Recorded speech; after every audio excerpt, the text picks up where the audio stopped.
I'm really happy to be here. I want to thank Kirill, Sasha, and Corina, uh, and the International Friends of Ilyenkov for facilitating me coming over here. Um, I don't mind sacrificing my conclusion uh, uh, by starting with this story, a personal story.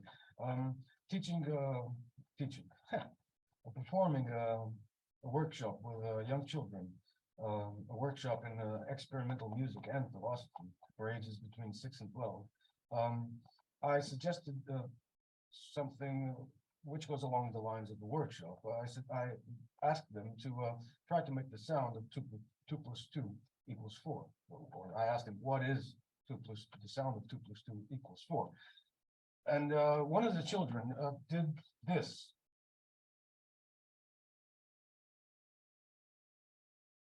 Same rhythm, with different intensity. And I asked them all to discuss, wonder what had happened. And the performers themselves said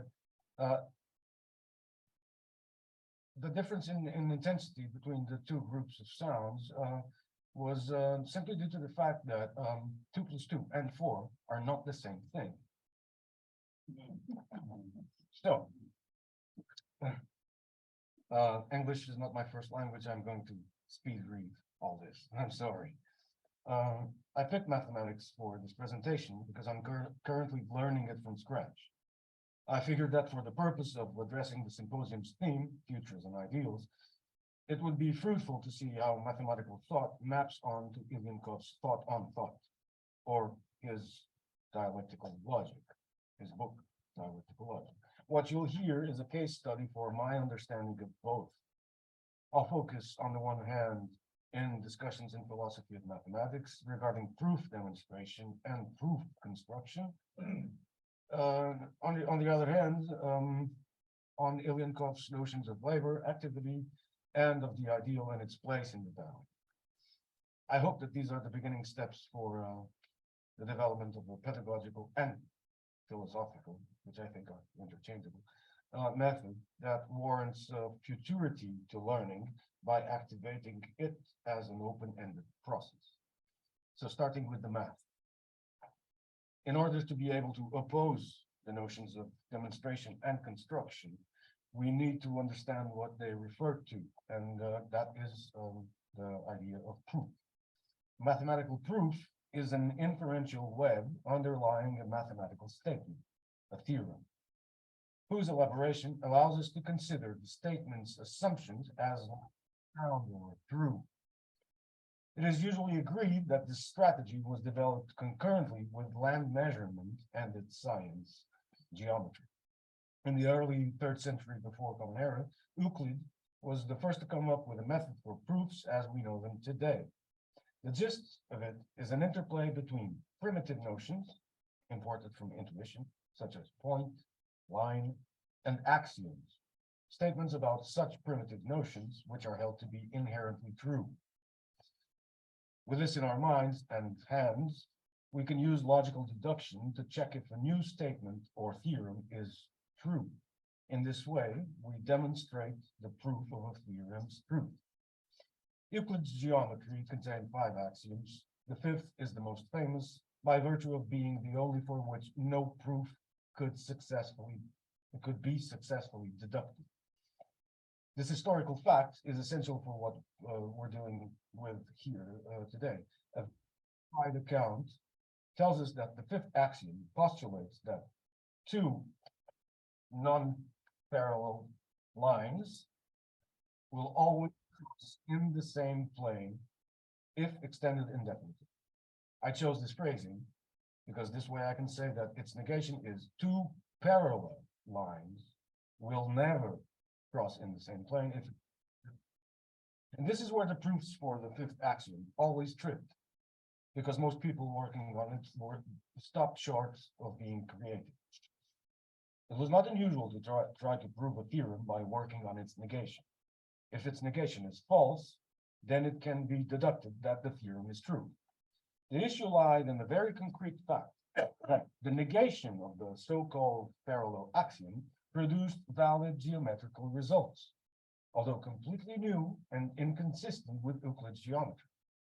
It is not an exaggeration to say that the contradiction was the birth of new geometries, stems off the main branch. In the late 19th century, new non-Euclidean geometries were produced by Riemann, Gauss, Lobachevsky, and Brouwer. What I want to stress is that from a contradiction, from going beyond ideological no-go zones, it was possible to elaborate, to construct new intelligibilities, to go beyond demonstration, which starts to appear epistemically as mere empirical redundancy, which is not bad in itself, but it is not sufficient.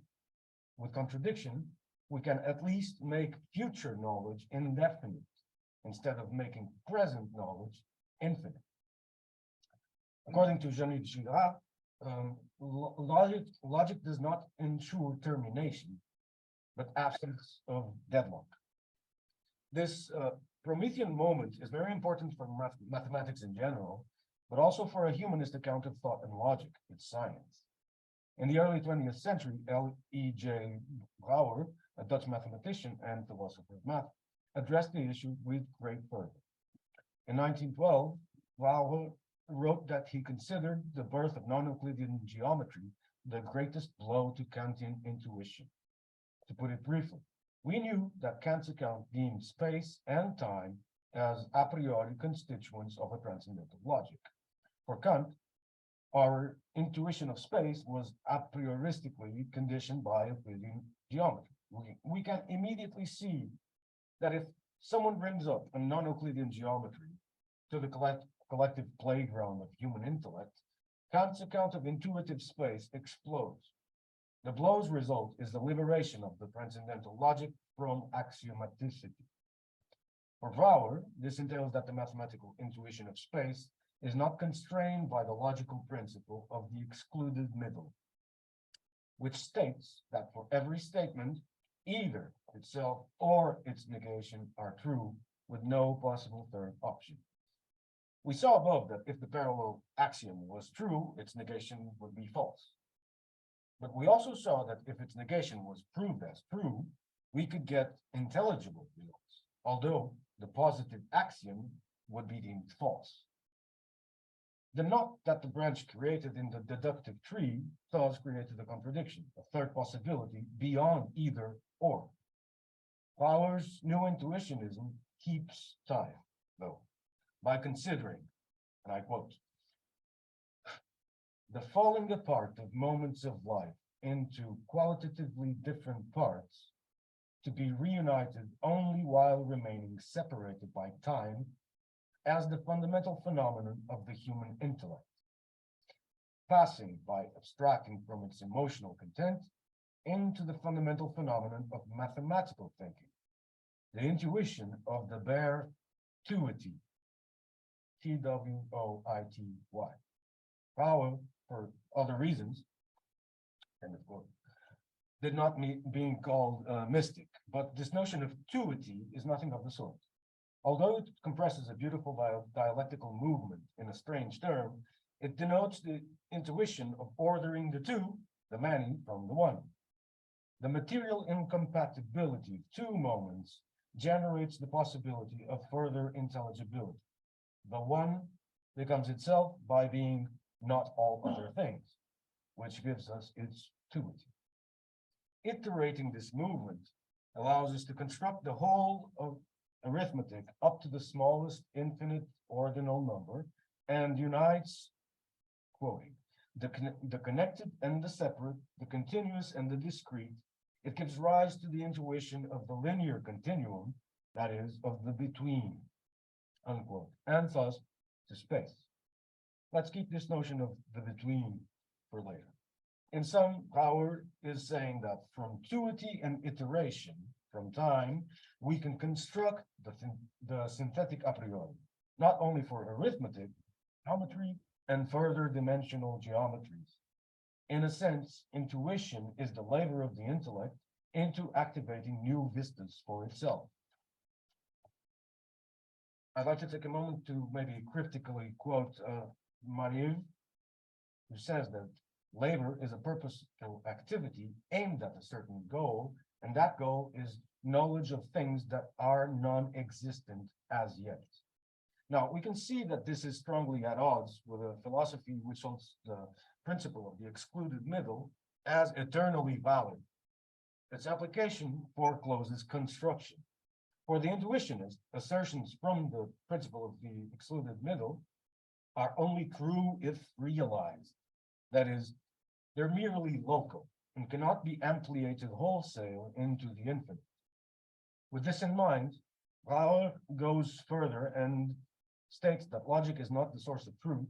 Most remarkably for the debate of his era and for our purposes, he also affirmed that an ideal logic is not the foundation of mathematics. To finish this part, I would like to stress the following. Realization plays a structural role in such an account of thought, truth, and meaning. For the intuitionist, there only exists what is concretely actively constructed by the mathematician. This is not meant in a gratuitous nominalist or solipsist manner. Rather, that existence and truth are not matters of end-all, be-all formalization, but the results of transformation, of reality realizing itself. Further developments in para-consistent logic in the 20th century even show us that there are ways of accommodating contradiction in systems that can see it as potentially informative.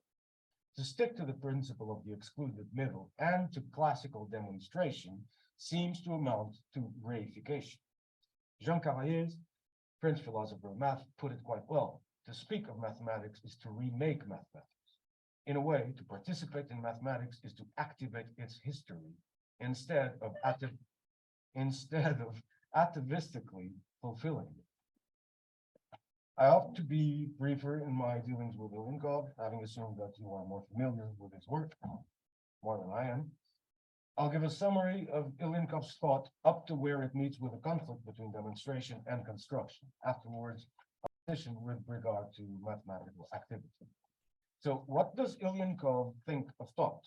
In dialectical logic, he invites us to, quote, understand thought, thinking, as the ideal component of the real activity of social man, transforming both external nature and himself by his labor. I could cry. It's all in here. I'll take the liberty of paraphrasing, though, real activity as material activity. I may be risking the whole presentation with this, so you tell me.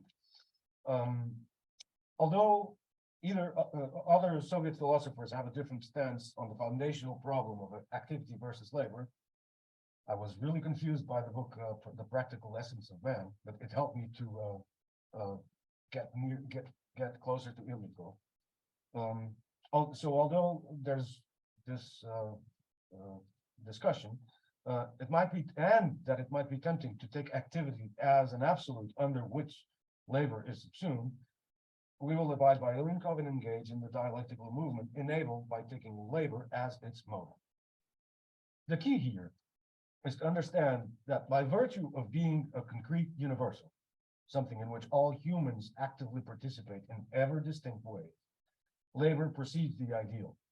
To quote him again, labor is just the process, beginning and continuing completely independent of thought, within which the ideal is engendered and functions as its metamorphosis, idealization of reality, nature, and social relations is completed, the metamorphosis and idealization. And the language of symbols is born as the external body of the ideal image of the external world. Unquote. As we know, he agreed with Hegel with respect to thought taking more than simple linguistic shape. It is recorded in the human transformation of nature. But as a follower of Spinoza, instead of going into absolute idealism, he posited, I'm paraphrasing, that the thinking body actively constructs its relation to other bodies. I understand this through the lens of the notion of material incompatibility. I think we've seen a version of it in Brouwer's account of the tuity in time.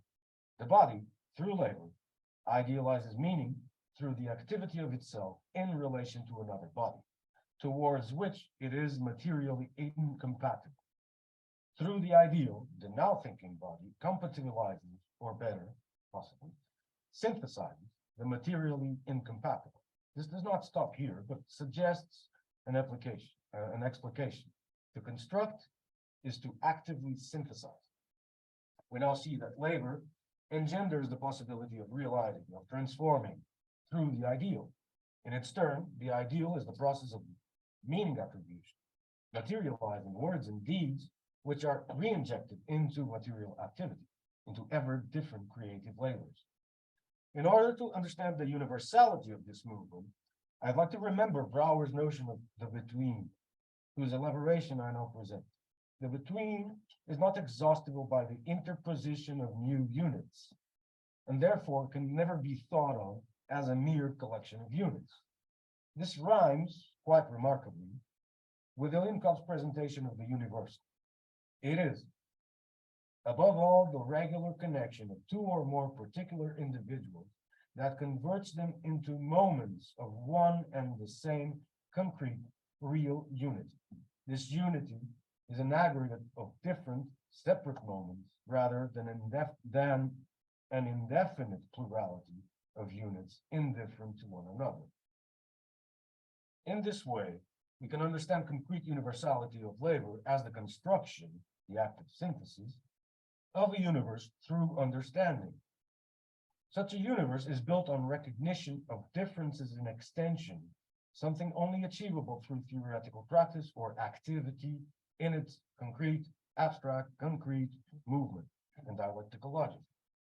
Universality, thus, semantically realizes social, historical, scientific, artistic practice. To bridge this with mathematics, I want to illustrate what happens if, against Ilyenkov, the ideal is posited as a precursor. To do so is to turn labor into an abstraction. If the human material activity masquerades as an abstraction, humans cannot but be alienated from it. Forbidden from actively transforming the ideal, the thinking body loses its ability to be active. The body is concretely alienated from thought. Words are mere reifications of abstract universality. The ideal loses its normative historicity. Activity is shunned out of reality, and dehumanization begins. To be frank, such a dim outlook strongly motivates my friendship with intuitionism. I hope it can be quite transparent that demonstration against construction maps quite well with this unfortunate relocation, transmigration, of the ideal, in a way that is not dissimilar from Ilyenkov's account of the historical division of manual and intellectual labor, in which the hands of the scientist have to pay intellectual rent to capitalized science, whose truths are absolute. So we have seen that proof by demonstration beholds the learner to timeless, idealized axioms. Simply put, it forces alienated labor. When faced with a contradiction, must the learner reject it as not holding up to the canon? Or, as Ilyenkov would suggest, should learners accept that they constructed a difference in the universe and thus the possibility of realizing new meaning? Brouwer would certainly side with Ilyenkov when he says that practical activity is the third thing on which all mutually contradictory systems come together on common soil. Thought which does not conceive of contradiction as a local phenomenon that can be transformed into another facet of the universal is alienated thought. Dogmatism can only be broken by activity. Ilyenkov puts it clearly in his positive comments on Schelling. Here, in the field of intuition, he discovered dialectics as the true schema of the productive, actively subjected capacity of man to understand and alter the world of the images and concepts of science. I want to end by suggesting that the classroom of mathematics is not a prefabricated space of self-evident, inherently true axiomatics disguised as reason. It is rather the creative construction of time between the learners and the pedagogue's intuition. Freed from timeless dogma, logic is not a set of dehumanizing principles for reified mathematics. It is thought actively knowing itself through its labor of construction, both forming, activating what it can become. I think this is the universalizing activity. Thank you.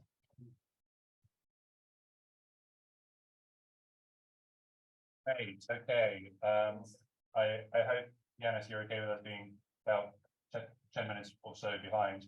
Let's at least spend 10 minutes with comments, and hopefully we can talk more with Filipe afterwards. So priority at first to people on Zoom, just because we can hopefully continue this conversation later. Anyone on Zoom with a question?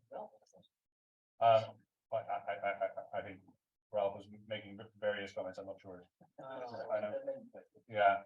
Okay. Anyone who wants to share a question on Zoom? Okay, then let's go to the room. Do we have questions or comments in the room? Yeah. Okay. Yeah, I actually just want to say great talk. I was expecting really tough questions. No, but I'm scared and there afraid. are some since on the one hand, I think you're totally right to emphasize the activity of learning here, but of course, mathematicians to play the advocatus diaboli, so to say, would still have a problem with this. I mean, I understand how you connect Brouwer's position with Ilyenkov via this activity of learning perspectives. But still, the question would be, what is found in this learning process? Is it not kind of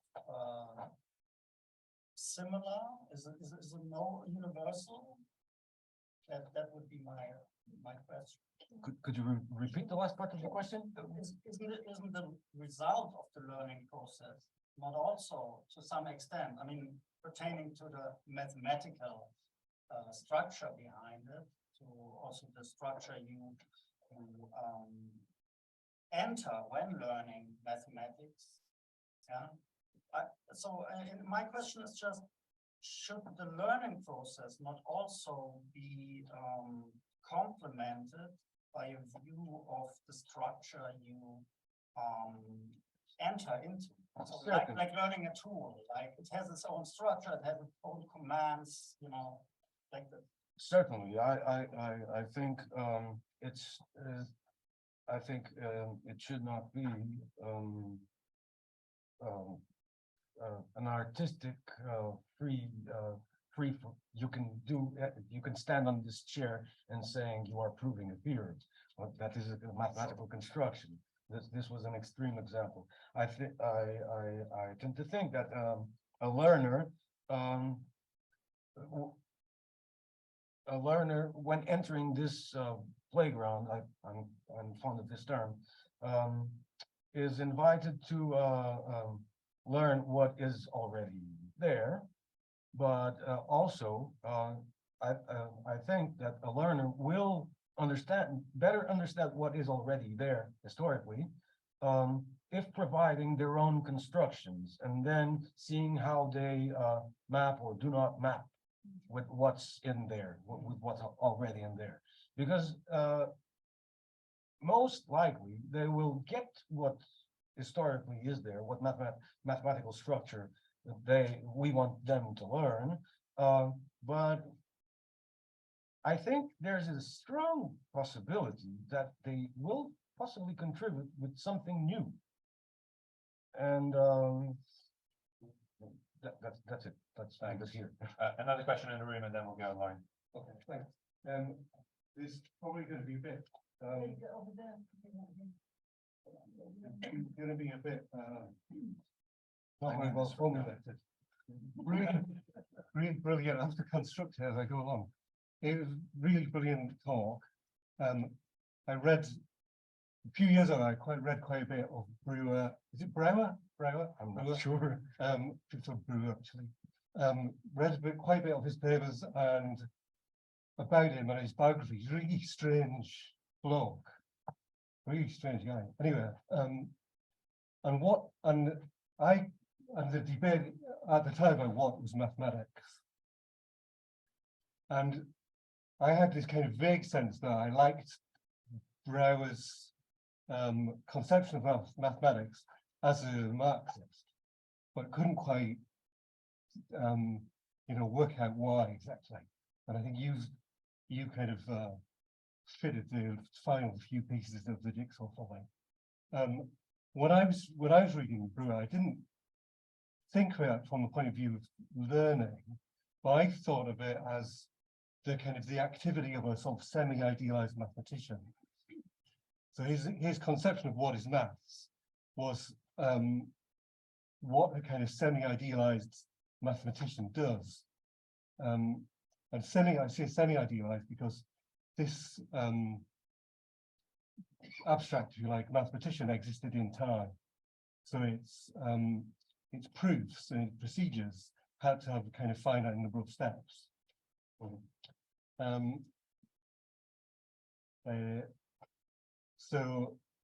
It was a kind of activity theory, if you like, of maths. And so to turn that into a question then is that a correct interpretation of what you say? Whatever I say, it would imply that I know a lot about both mathematics and activity theory. Well,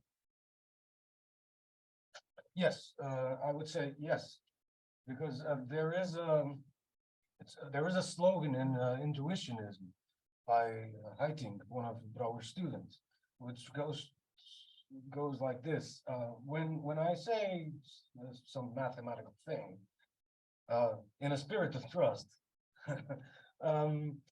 what I am really saying is I have performed all the necessary mathematical constructions in order to for this theorem to stand upon. This is activity theoretical. Is it not? I also recall Spinoza's definition, not proofs, in the ethics. I think it's the definition of a circle, which is a constructive definition. He used what you do to create a circle. Great, and Rodney, for a last question from Rodney. Okay, that was very interesting. I actually have two questions. So the first one is that Ilyenkov in several places defended the view, rejected the view, confronted the view that ideal objects in mathematics, but also in science in general, do not represent or do not have nothing to do with reality. So this fictitious character of ideal objects, of idealizations in mathematics, he saw that as a tool to reflect reality, and that's a very problematic, concept, reflection in mathematics. So that's one question. So how ideal objects? What is the relation of ideal objects, idealizations like the zero, or like all concepts in mathematics that do not have a direct empirical correspondence with reality? How can we have a materialistic interpretation of those objects? And what is your opinion about Ilyenkov's view on this? And the other question is, Ilyenkov was involved with the view of Soviet psychologists like Davidov regarding the relation between algebra and arithmetics. So if I remember this correctly, the idea was that algebra was historically first in time, and also should be, from an educational point of view, historically first in the process of learning of the individual. And then arithmetics should be built on that basis. And sometimes it's understood the other way around. The people often think that arithmetic is actually more simple. So what is your take on that problem, of the relationship between education, history of mathematics, and the relationship between algebra and arithmetics? That's it. Thank you.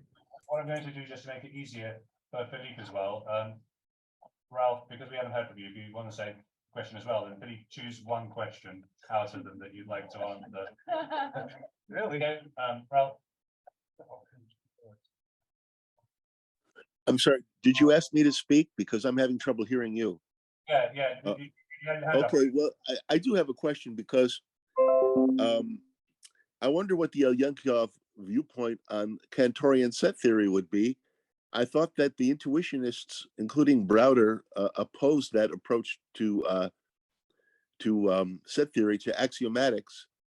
And it also seems that one of the things that axiomatic and abstract mathematics has given us is different axiomatic systems. Even the reintroduction of infinitesimals in non-standard analysis. And in terms of putting this into this perspective that you're advancing, I'm not sure how it's done. I once asked Saunders MacLean, who was one of the founders of category theory, in a sense, given alternative axiomatics, is there some way of sort of judging of which is more satisfactory in some intuitive sense? And of course, he shrugged his shoulders about this. Just said that you could get different results with different axiomatic formulations. And so when you get to this point, which we, I guess, first got by way not just of alternative geometries, non-Euclidean geometries, but also Cantorian set theory, I honestly have to wonder how applicable Ilyenkov is to this. And also this thing about Spinoza and the circle, this never satisfied me in Ilyenkov's exposition. Okay, that's my question. So choose something there that you think you can say something about. Thank you. No, so I'll be very fast. Ralph, that will be the subject of the thing I will do after pushing this presentation to 10 times its size. Rodney, yes, thank you very much. Algebra should come first, and maybe that comes into that project. To address only one, and I'll trip when we wonder. But the first one by Rodney, which interests everyone here.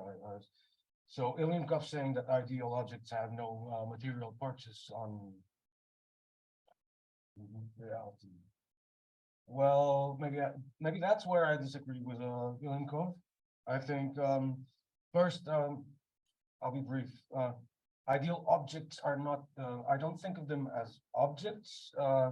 I'm going by Fernando Salamea, the Colombian philosopher of math, who says that we should be calling them processes. And in that regard, they are not as ideal as we have thought of them in the last 2,000 years. I think they are inactive.